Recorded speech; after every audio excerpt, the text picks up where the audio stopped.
Assalamualaikum warahmatullahi wabarakatuh. Perkenalkan, nama saya Syifa Afida dengan nomor urut absen 28. Saya berasal dari kelas A1 Manajemen IT. Tujuan saya membuat video ini untuk memenuhi tugas kuis pertemuan 15 dari mata kuliah Manajemen IT. Pada video kali ini saya akan menjelaskan sedikit tentang konsep dasar manajemen perkantoran, teknologi perkantoran, otomatisasi perkantoran, kantor virtual, sistem informasi manufaktur, sistem informasi keuangan, sistem informasi sumber daya manusia, dan juga sistem informasi sumber daya informasi. Baik, dalam video ini saya tidak akan memperpanjang perkenalan saya. Saya akan memulai membahas yang pertama kali dengan manajemen perkantoran. Konsep dasar manajemen perkantoran, kita mulai dari pembahasan tentang definisi kantor. Kantor adalah sebuah ruangan atau tempat kerja di sebuah organisasi. Tetapi sekarang kantor bukan hanya sekedar tempat kerja saja, melainkan juga sebagai sarana kegiatan penyediaan informasi dengan tujuan memudahkan pekerjaan pelaksanaan tugas karyawan di segala bidang. Sasaran utama kantor adalah memberikan dukungan serta pelayanan terhadap suatu pihak sehingga menyenangkan pihak tersebut dan meningkatkan citra dalam sebuah organisasi. Konsep dasar manajemen perkantoran itu menurut Mills pada tahun 1990, manajemen perkantoran merupakan seni pembimbing personel kantor dalam menggunakan sarana sesuai dengan lingkungan demi mencapai tujuan yang telah ditentukan. Tujuan dari manajemen perkantoran itu ada 4, yaitu memberikan keterangan yang lengkap dan diperlukan siapa saja. Yang kedua, memberikan catatan dan laporan yang cukup. Yang ketiga, memberikan kerjaan ketatausahaan yang cermat. Dan yang keempat, membuat catatan dengan biaya minimal. Baik, segitu saja tentang konsep dasar manajemen perkantoran. Kita lanjut ke materi yang kedua, yaitu teknologi perkantoran. Teknologi perkantoran sendiri ini, dengan adanya teknologi perkantoran, semua pekerjaan itu akan menjadi lebih efektif dan efisien. Informasinya juga menjadi lebih ringkas dan akurat, dan dihasilkan pada waktu yang tepat dengan biaya yang relatif lebih rendah. Teknologi perkantoran ini memiliki dampak positif dan dampak negatifnya.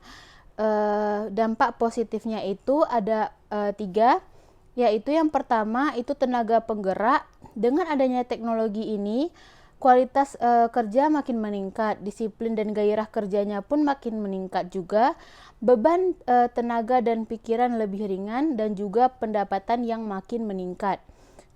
Yang kedua itu ada prosedur kerja. Prosedur kerja ini, dengan adanya teknologi, prosedur kerja pekerjaan ini jadi lebih mudah dan lancar, serta sederhana dan juga singkat. Dan juga pekerjaan ini jadi lebih efisien. Yang ketiga ada hasil kerja. Dengan adanya teknologi, kualitas dan kuantitas kerja ini menjadi lebih meningkat. Standar mutunya itu juga terpenuhi dan keragaman bentuk dan ukurannya pun sangat akurat. Dampak negatif dari teknologi perkantoran ini ada 4 juga, yaitu sulit mencari pekerjaan dengan keterampilan umum. Di sini kenapa dia sulit mencari pekerjaan dengan keterampilan umum? Karena pekerjaan yang dibutuhkan oleh teknologi perkantoran itu mengaitkan dengan orang yang lebih memahami tentang teknologi, dan di zaman sekarang ini orang yang memahami tentang teknologi itu masih agak sedikit minim daripada orang yang bekerja dengan keterampilan yang lain. Ada yang kedua, yaitu menambah pengangguran. Karena ketenaga kerjaan yang dibutuhkan ini kan jadi semakin sedikit gitu. Jadi karena tadi dibutuhkan keterampilan umum tersebut, maka tingkat pengangguran pun makin lebih meningkat dari sebelumnya. Yang ketiga, ada pemeliharaan mesin yang kurang baik dan menimbulkan pemborosan bagi perusahaan. Dan yang keempat, bila terjadinya pergantian mesin itu menjadi pergantian mesin yang baru ini berakibatkan pada perubahan metode dan prosedur pada perusahaan, maka itu bakal memerlukan diadakannya pelatihan kerja, dan itu lebih menambah biaya untuk suatu perusahaan tersebut. Sekarang kita bakal lanjut ke materi yang ketiga, yaitu tentang otomatisasi perkantoran. Sedikit membahas tentang otomatisasi perkantoran. Otomatisasi perkantoran itu sebuah rencana untuk menggabungkan teknologi tinggi melalui perbaikan proses pelaksanaan pekerjaan demi meningkatkan produktivitas pekerja. Ada manfaat dari otomatisasi perkantoran tersebut, yaitu yang pertama, informasi menjadi lebih mudah dan murah digunakan, dipindahkan dan dirawat juga menjadi lebih mudah.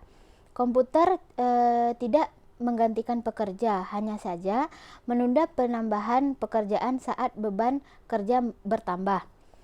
Yang ketiga, ada pemecahan masalah kelompok atau tim.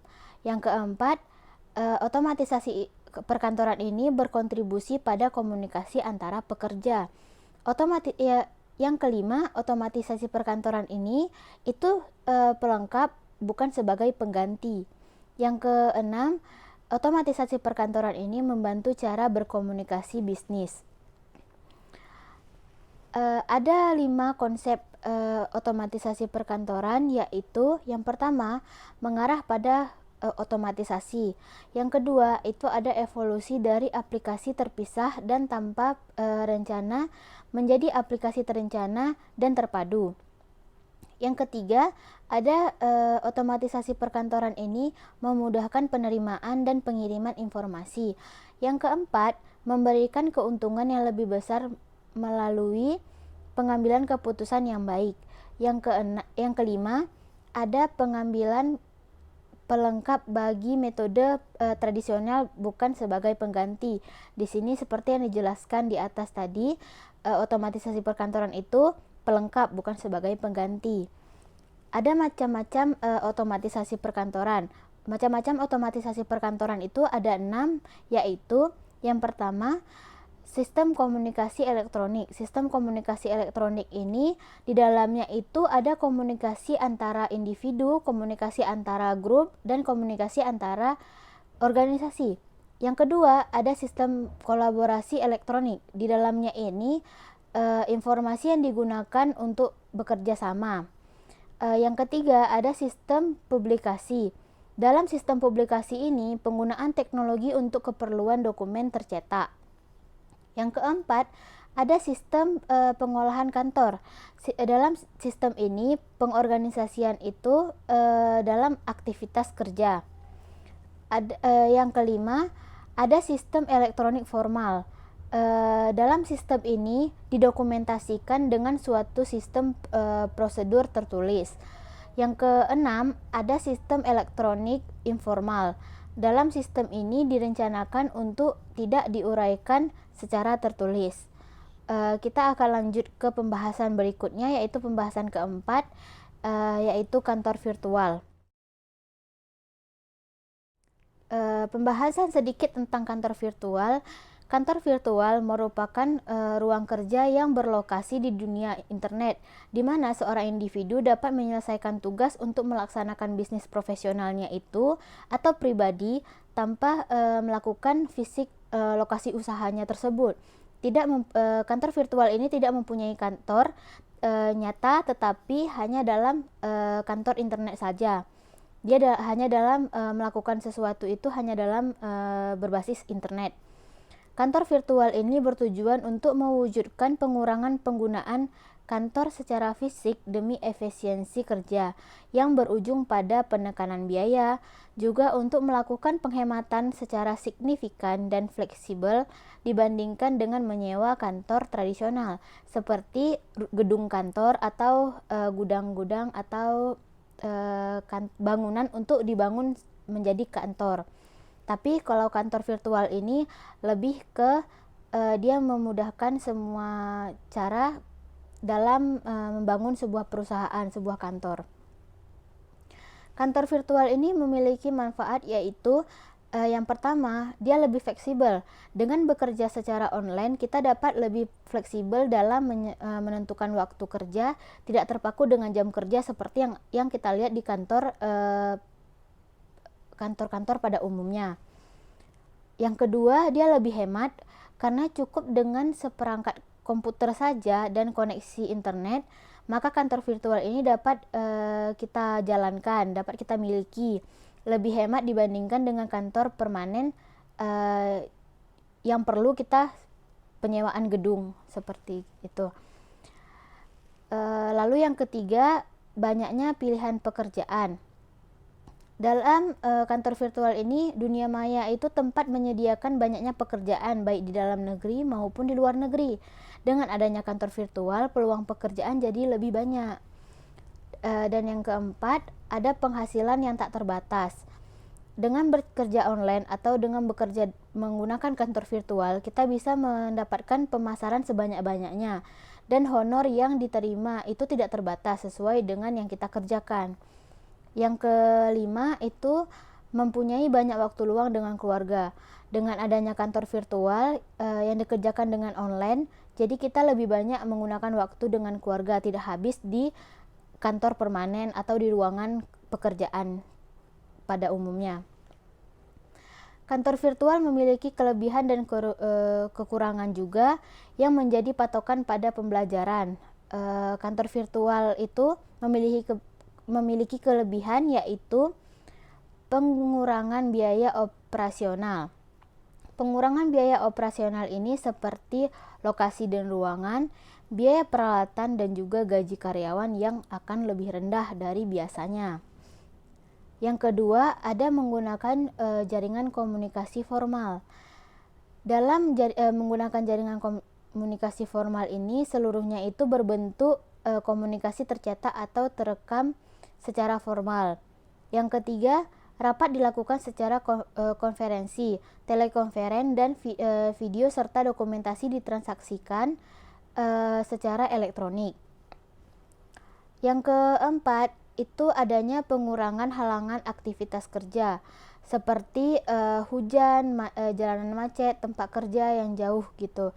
Jadi dengan adanya kantor virtual tidak ada alasan keterlambatan dalam keberangkatan untuk bekerja. Misalnya dengan alasan hujan, dengan alasan jalan macet. Jadi tidak ada alasan untuk keterlambatan. Yang kelima, ada keuntungan sosial. Keuntungan sosial ini kemampuan dan kesempatan bekerja untuk individu yang memiliki anak kecil dan penyandang disabilitas. Jadi tidak ada jadi punya kemampuan untuk para pekerja yang penyandang disabilitas dan pekerja yang mempunyai anak kecil sekalipun. Kekurangan dari kantor virtual itu ada 4, yaitu rasa tidak memiliki karena tidak bertemu dengan rekan kerja. Yang kedua, takut kehilangan pekerjaan karena perekrutan yang dipermudah. Yang ketiga, semangat kerja yang rendah karena semua dilakukan secara online dan dilakukan di rumah saja. Jadi membuat pekerja merasa semangat kerja itu menjadi rendah. Yang keempat, ketegangan keluarga ketika memiliki suatu proyek. Jadi ketika pekerja memiliki suatu proyek yang akan dilakukan tersebut, maka ia harus berfokus pada pekerjaan itu yang menyebabkan satu keluarga tersebut merasakan ketegangan yang ia alami. Kita akan melanjutkan pembahasan berikutnya tentang sistem informasi manufaktur. Sedikit membahas tentang sistem informasi manufaktur. Sistem informasi manufaktur dan pemasaran adalah merupakan suatu sistem yang telah banyak digunakan oleh perusahaan-perusahaan. Sistem informasi manufaktur ini merupakan sistem yang digunakan untuk mendukung fungsi produksi yang mencakup seluruh kegiatan yang terkait dengan perencanaan dan pengendalian proses untuk memproduksi barang atau jasa. Fungsi dari sistem informasi manufaktur ini adalah memproduksi barang yang akan dijual, baik barang maupun jasa. Sistem informasi manufaktur ini memiliki 3 subsistem input dan 4 subsistem output. Yang pertama, kita akan membahas tentang subsistem inputnya terlebih dahulu. Subsistem input yang ada di sistem informasi manufaktur ini terbagi menjadi 3, yaitu yang pertama ada subsistem sistem informasi akuntansi. Sistem informasi akuntansi ini sistem informasi yang mengumpulkan data intern yang menjelaskan tentang informasi manufaktur dan data lingkungan yang menjelaskan suatu transaksi perusahaan dengan pemasok. Yang kedua, ada subsistem industrial engineering.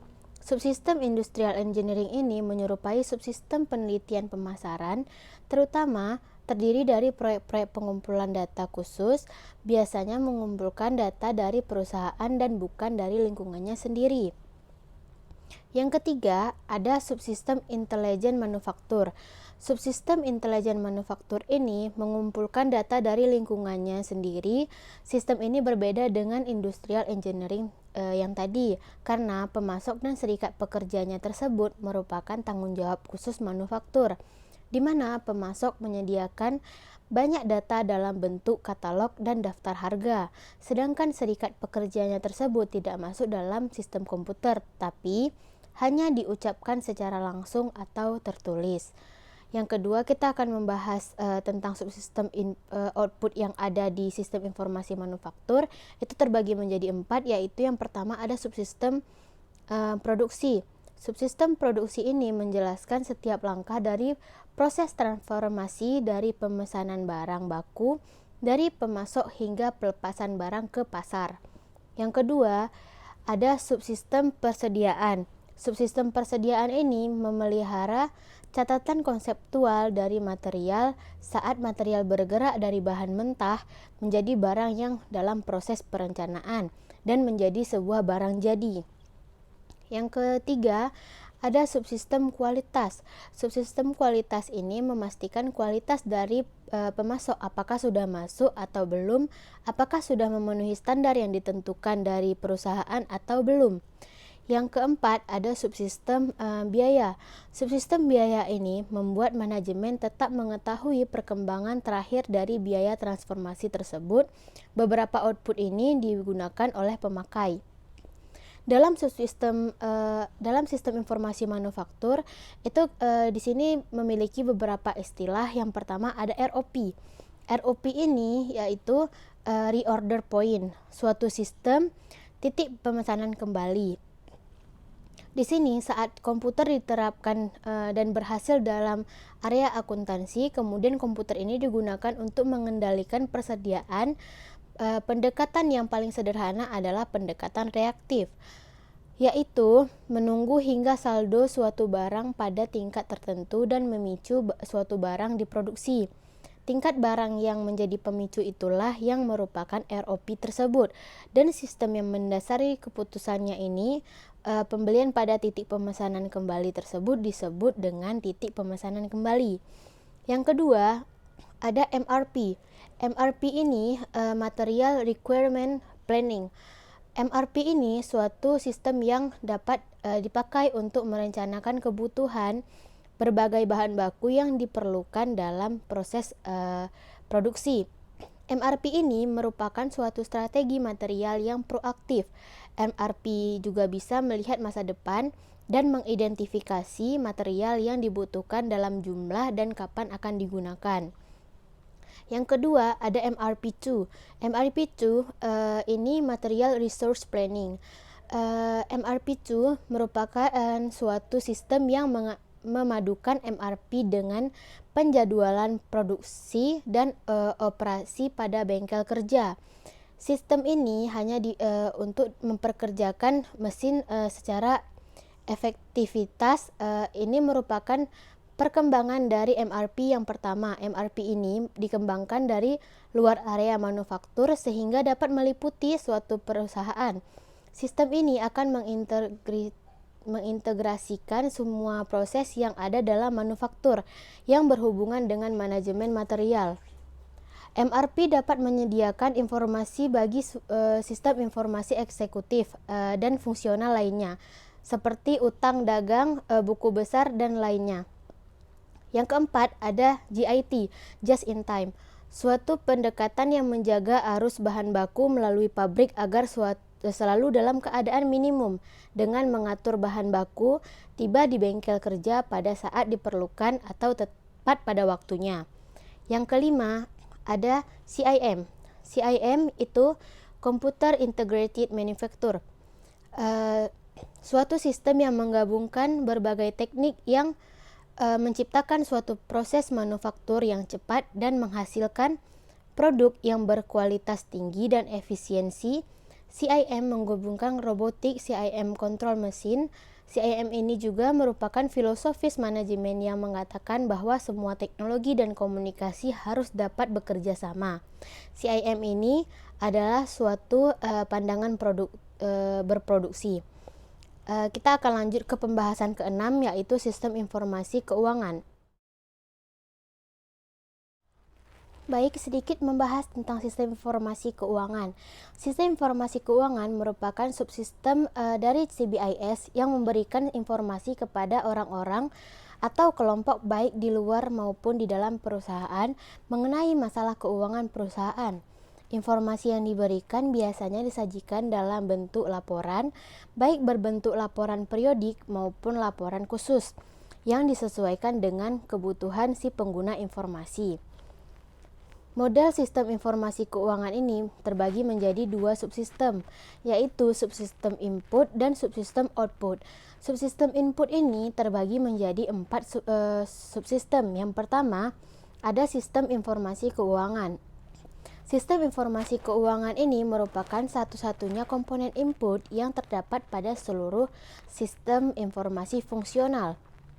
Secara lebih mendasar, sistem informasi akuntansi ini adalah dasar dari yang di atasnya ini akan dibangun suatu subsistem yang akan berorientasi pada CBIS, Computer Based Information System. Jika perusahaan tidak mempunyai sistem informasi yang baik, maka perusahaan tersebut tidak dapat memiliki sistem informasi manajemen dan sistem pengendalian keputusan. Yang kedua, ada subsistem informasi anggaran. Subsistem informasi anggaran ini di dalamnya itu berupa proses pembuatan anggaran, biasanya berisi sejumlah keputusan semi terstruktur. Yang ketiga, ada subsistem audit internal. Subsistem audit internal ini biasanya terdiri dari auditor yang menganalisis dari sistem konseptual perusahaan, biasanya untuk memastikan apakah data-data perusahaannya itu sudah diproses dengan cepat dan baik. Yang keempat, ada subsistem intelijen keuangan. Subsistem ini merupakan bagian dari subsistem eksternalnya subsistem input. Yang kedua, itu ada subsistem output. Subsistem output ini terdiri dari 3 subsistem, yaitu yang pertama ada subsistem peramalan. Subsistem peramalan ini memproyeksi kegiatan jarak panjang perusahaan dalam kegiatan ekonomi. Subsistem ini merupakan salah satu kegiatan matematis yang tertua dalam bisnis. Sebelumnya, peramalan ini menggunakan kalkulator meja. Fungsi dari subsistem ini adalah untuk melakukan evaluasi terhadap kinerja keuangan saat ini dan terproyeksi dalam bisnis. Yang kedua, ada subsistem manajemen dana. Subsistem manajemen dana ini mengelola arus uang agar tetap seimbang dan positif. Subsistem ini memiliki fungsi untuk membantu pengelolaan aset seperti kas dan saham dengan manfaat yang tinggi tetapi dengan resiko yang kecil. Tujuan dari subsistem ini adalah memastikan bahwa arus uang yang masuk melalui pendapatan lebih besar daripada arus uang yang keluar melalui biaya. Memastikan bahwa keadaan ini akan stabil sepanjang tahunnya. Subsistem ini juga biasanya disebut dengan istilah analisis arus kas.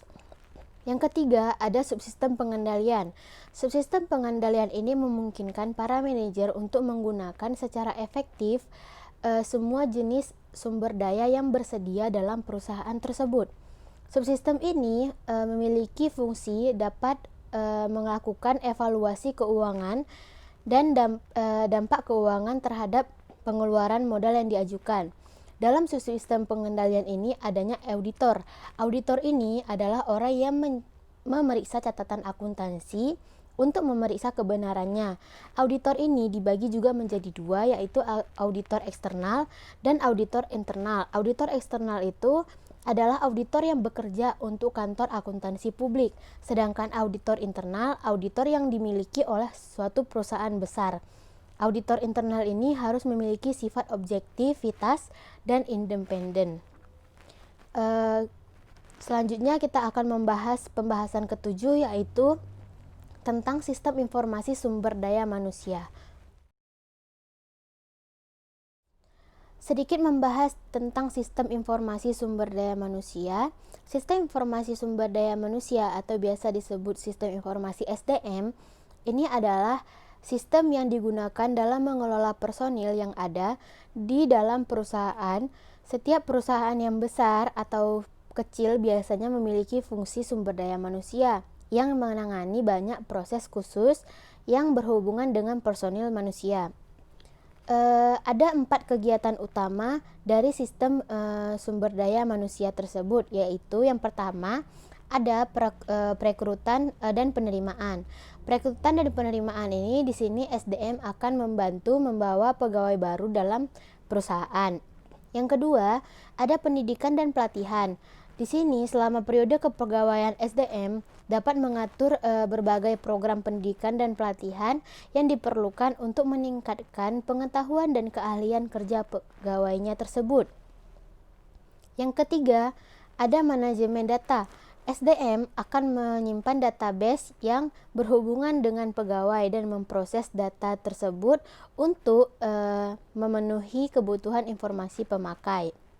Yang keempat, ada penghentian dan administrasi tunjangan.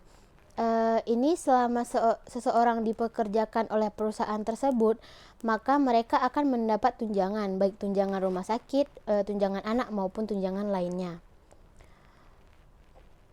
Ada model sistem informasi SDM input, ini termasuk dibagi menjadi 3, yaitu sistem informasi akuntansi. Data yang ditangani oleh SDM merupakan campuran dari data personel dan data akuntansi.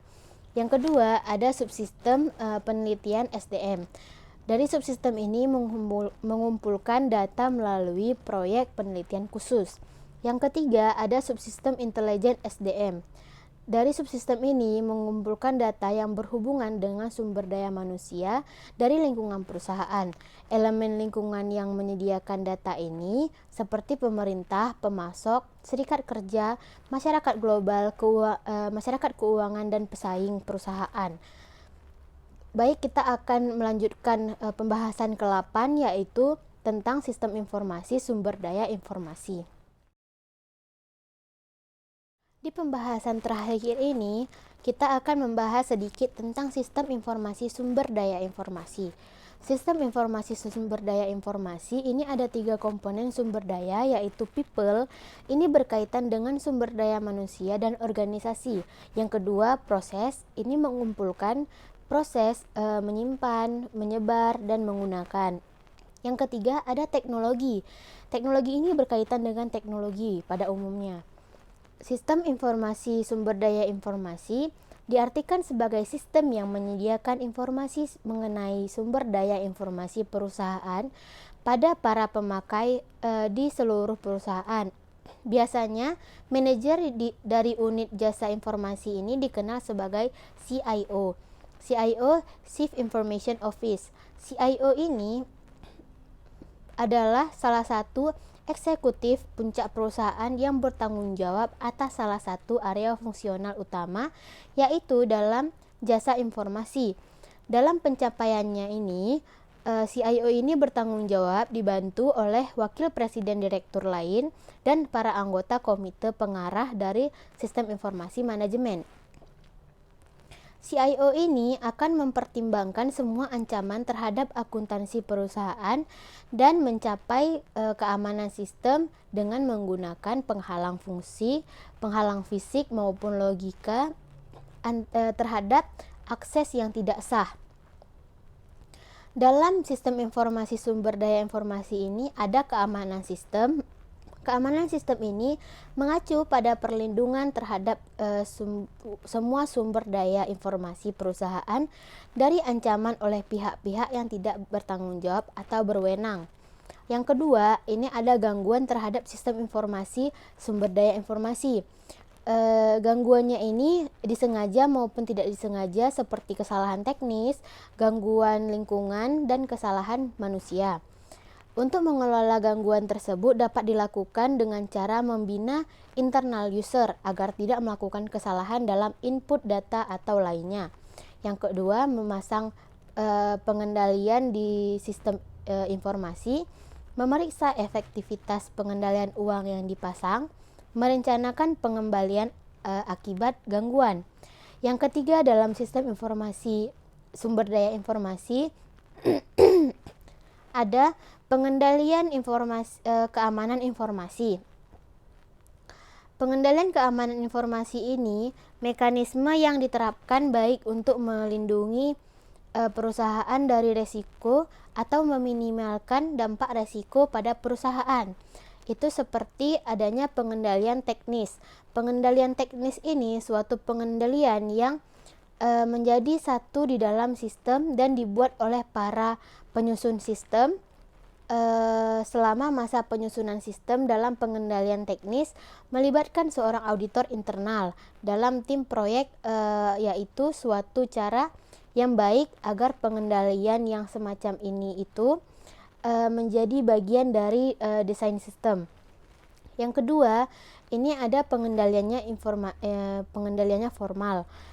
Pengendalian formal ini penentuan cara berperilaku, dokumentasi, proses, dan praktek yang diharapkan, dan pengawasan serta pencegahan perilaku yang berbeda dari panduan yang berlaku. Yang ketiga, ini ada pengendalian informal. Pengendalian informal ini program-program pelatihan dan edukasi serta program pembangunan manajemen. Yang keempat, dalam sistem informasi sumber daya informasi ini ada strategi pengurangan biaya manajemen informasi. Ini terbagi menjadi 4, yaitu yang pertama ada konsolidasi. Konsolidasi ini mengurangi jumlah lokasi sumber daya informasi yang terpisah. Yang kedua ada downsizing, yaitu transfer berbagi aplikasi berbasis komputer dari konfigurasi peralatan besar ke platform yang lebih kecil seperti komputer mini dan lainnya. Yang ketiga ada smart sizing. Smart sizing ini pemindahan ke sistem yang kurang mahal tetapi penuh daya. Yang keempat ini ada outsourcing. Itu mengontrakkan keluar semua atau sebagian operasi komputer perusahaan ke dalam organisasi di dalam perusahaan tersebut. Sekian video rangkuman saya mengenai konsep dasar manajemen perkantoran, teknologi perkantoran, otomatisasi perkantoran, kantor virtual, sistem informasi manufaktur, sistem informasi keuangan, sistem informasi sumber daya manusia, dan juga sistem informasi sumber daya informasi. Saya Syifa Afida mengundur diri. Jika ada kesalahan saya minta maaf. Wabillahi taufiq wal hidayah. Assalamualaikum warahmatullahi wabarakatuh.